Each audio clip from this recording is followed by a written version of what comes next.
Good evening, ladies and gentlemen. My name is Nemeka Onyeka Obiri. Let me quickly run you through in the next 5 minutes what you need to know about reserves of a country and foreign exchange float management.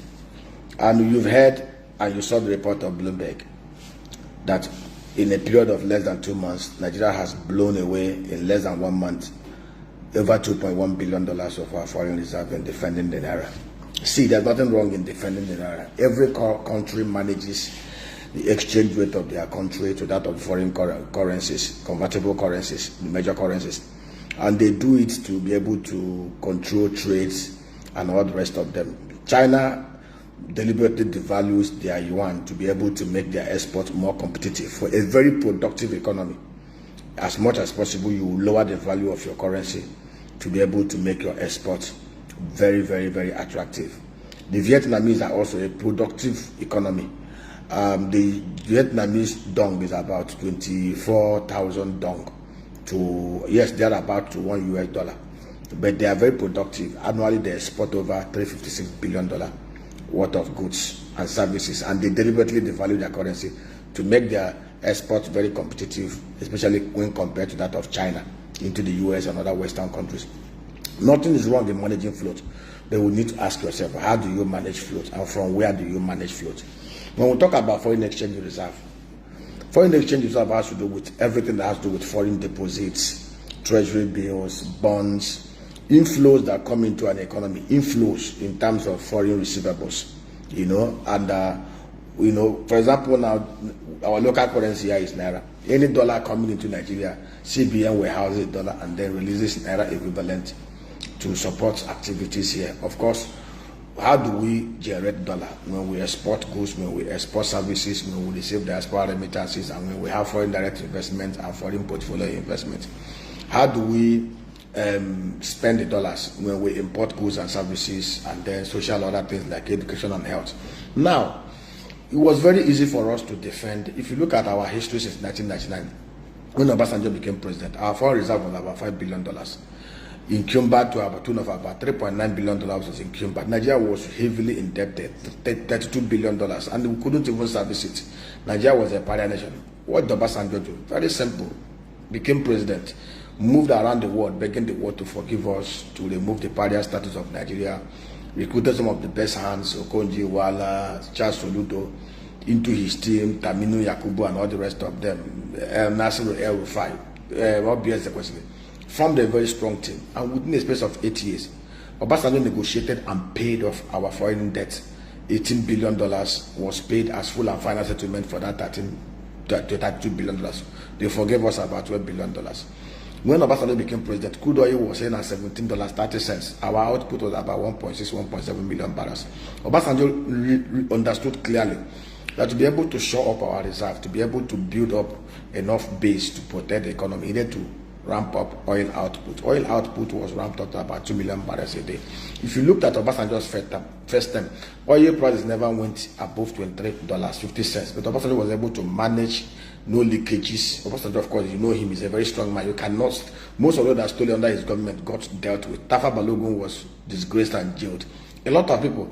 Obasanjo was a strong man. He was the one that started the EFCC with Nuhu Ribadu. And Nuhu was very effective. Give it to Nuhu Ribadu. Nuhu Ribadu till tomorrow remains the most effective EFCC chairman Nigeria has ever had. In fact, the fear of Nuhu Ribadu was the beginning of wisdom. Of course, you saw he injected $15 million. Nuhu was very effective as EFCC chairman, and he helped Obasanjo to protect leakages in Nigeria. Obasanjo, by the time he left power in 2007, left foreign reserve of $47 billion, paid off external debt. We never, in fact, our external debt was less than $500 million debt, because Obasanjo cleared everything. So yeah, Adwa and Jonathan inherited an economy that had near to zero external debt profile. Obasanjo gave them a clean slate with a foreign reserve of 40. And how was he able to build it? He shut down the leakages in the system. Even when he was leaving, he understood clearly that allowing the refineries and the oil of our Nigeria to remain in public sector will never allow it to work. He deliberately privatized it to the Blue Star Consortium. Of course, that was only one mistake Yar'Adua made. He reversed that sales. If that sales had been upheld, Nigeria wouldn't have been where we are today. Anyway, let me not digress. Obasanjo was able to build. Now, Yar'Adua and Jonathan inherited foreign reserve of $7 billion. Of course, output, they even ramped up output after Yar'Adua died. Jonathan took over. In 2010, Jonathan ramped up output to about 2.4 million barrels. 2011 and 12, we had output at 2.4 million, 2.6 million barrels.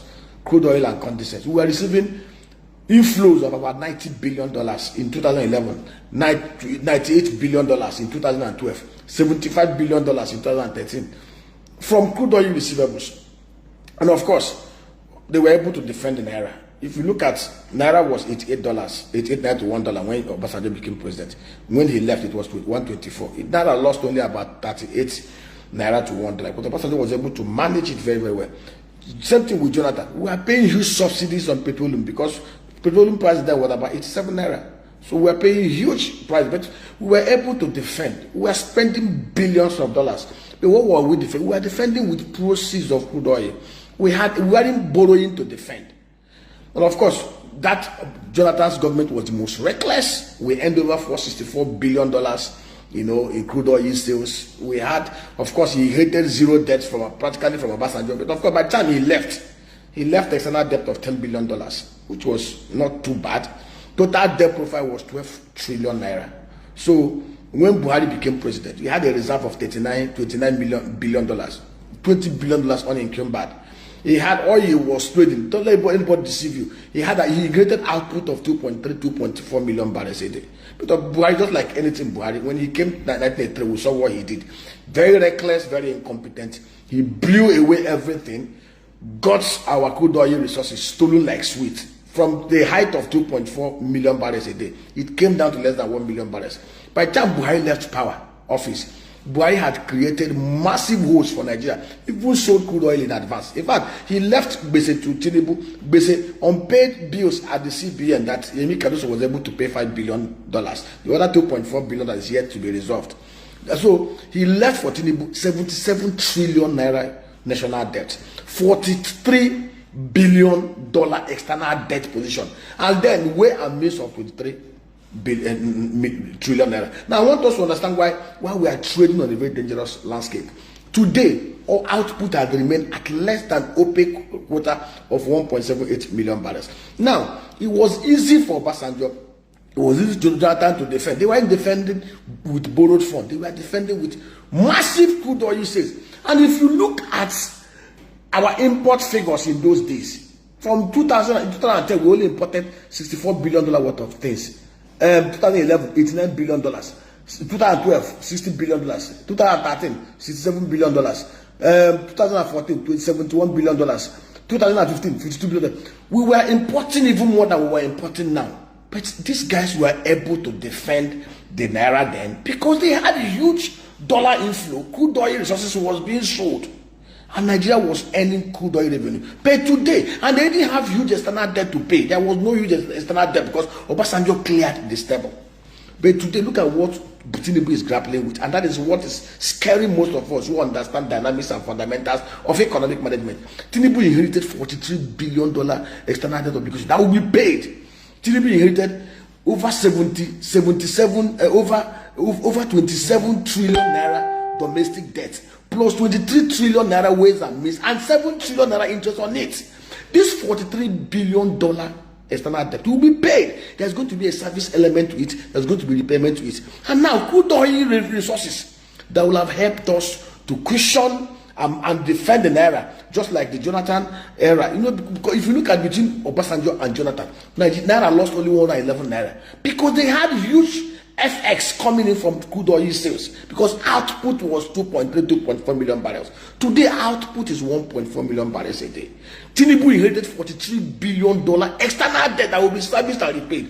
Now, what are we using to defend this thing? The crude oil trickles that are coming in will not be enough to defend this. Already, there was a Reuters report that NNPC, you saw what El-Rufai said, they wasted 8 trillion Naira in subsidy in 8 months. Tinubu should be asking questions. And there's even a rumor that there's even this allegation that they are owing over $3 billion unpaid obligations to those that supplied us with PMS. Now the question is, what are we using to defend the naira? Under Obasanjo, under Jonathan, we had huge oil resources that we used. Today, we don't have that leisure. We are borrowing monies to defend the naira. Over the last 3 months, we have taken almost about $4 billion by way of foreign portfolio investment at a very expensive rate of 21%. That simply means by this time next year, we will have an obligation of $4.7 billion to pay for the first quarter. And who knows how much we are going to borrow the second quarter and third quarter and fourth quarter. If we do not cut down on the insecurity, Obasanjo did not have the kind of insecurity that Tinubu has now. Even Jonathan. Now, we are battling insecurity across every sector. So sometimes when we talk like this, we are not criticizing out of malice. We are trying to help this government to be able to take the right step to protect Nigerians and itself. And what do? Our major foreign exchange earner is the crude oil resources. In fact, under Jonathan, foreign direct diaspora remittances average $20-25 billion. Today, it came down.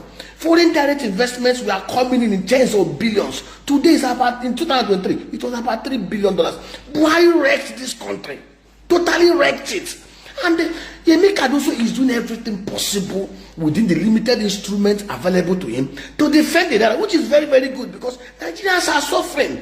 People are bleeding. So what Yemi is trying to do to see how he can bring this thing low, even to the level he met it.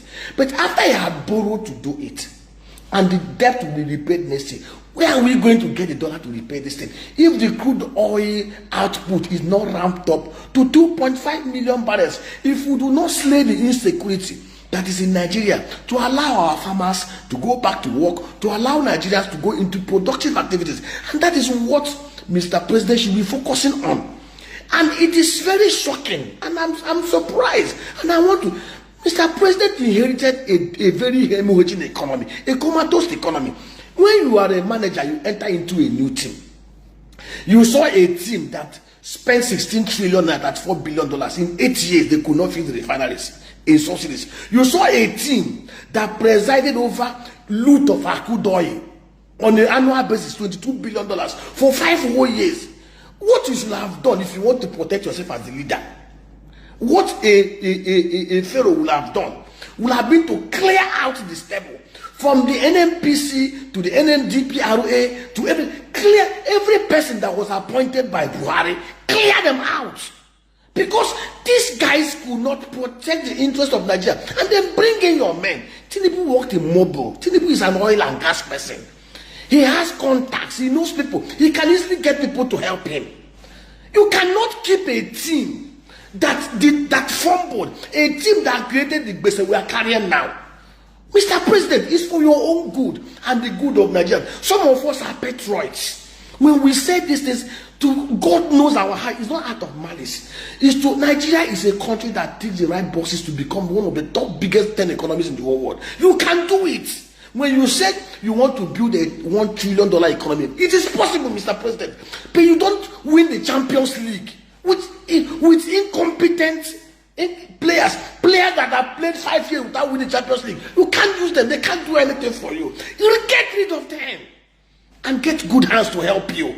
Yemi Cardoso is one of the shining stars. Yemi Cardoso, Bosun Tijani, and Olabu Ojo, the interior affairs minister. These are the very few good hands you have. 80% of your cabinet members are doing nothing on the physical side. NNPC by now, the refineries will have been working. Don't let anybody deceive you. Mr. President, you can get local investors in Nigeria that can buy up 60% of Nigerian shares in NNPC. You open up the place, list on the floor, make it as transparent as the Nigerian liquefied natural gas. That will give you $42 billion inside the account to defend the naira and to do infrastructure. And now it should be a twin issue of offer for sales and then IPO, just like Aramco. If you do offer for sales and divest 60% and IPO of 20 billion, Mr. President, Nigerians will subscribe it. Get a JP Morgan Chase or Goldman Sachs to help you to do this. NNPC will be listed like Petrobras. Petrobras is only owned 28.5% by the Brazilian federal government. Their total assets is about $174 billion. Total revenue last year was about $121 billion. Profit at 7 they are 10 times more profitable than NNPC, Mr. President. Save your government, help your government. You can do it. Renewed hope should start with Mr. President. Don't look at anybody. We know that people helped you to become president. People supported you. But when Nigeria is at a point of existential danger, do the right thing, put the right plug, and step on toes, Mr. President. You can do it. Get rid of anybody who was part of the Buhari's oil and gas industry. Clear them out and get people to help you. We need to help you make also from the physical side. On security, diversify the security architecture of Nigeria. We have shared with you how you can do it. Recruit 100 youths from every community. Let the communities, let the electoral from every ward in Nigeria, let them donate their sons, Mr. President. Put them in the army, train them, equip them with, get innocent and not to provide, to produce for us armored personnel carriers, 4 in every local government area, armored truck mounted machine guns. Give them AK-47. Let them go back to their communities. And they are part of the army. They will be part of Nigeria, but they will be Nigerian Army Rangers. They use them to protect clusters of 1,000 hectares of agro upgrades in every of the world. That will give us about 10 million hectares of new upstream. Clear them out. Let them use them to clear out the bandits. Mr. President, when you provide 24/7 security in Nigeria and you fix the oil and gas sector, I tell you, you are halfway into getting the $1 trillion economy that you've envisaged. And yes, is doing a good job. They should go beyond chasing those who are using $20. Olukoyede can do it. Unshackle him. Go after the former governor. So recover our monies, Mr. President. When you do these things, second term becomes easy for you. God bless you.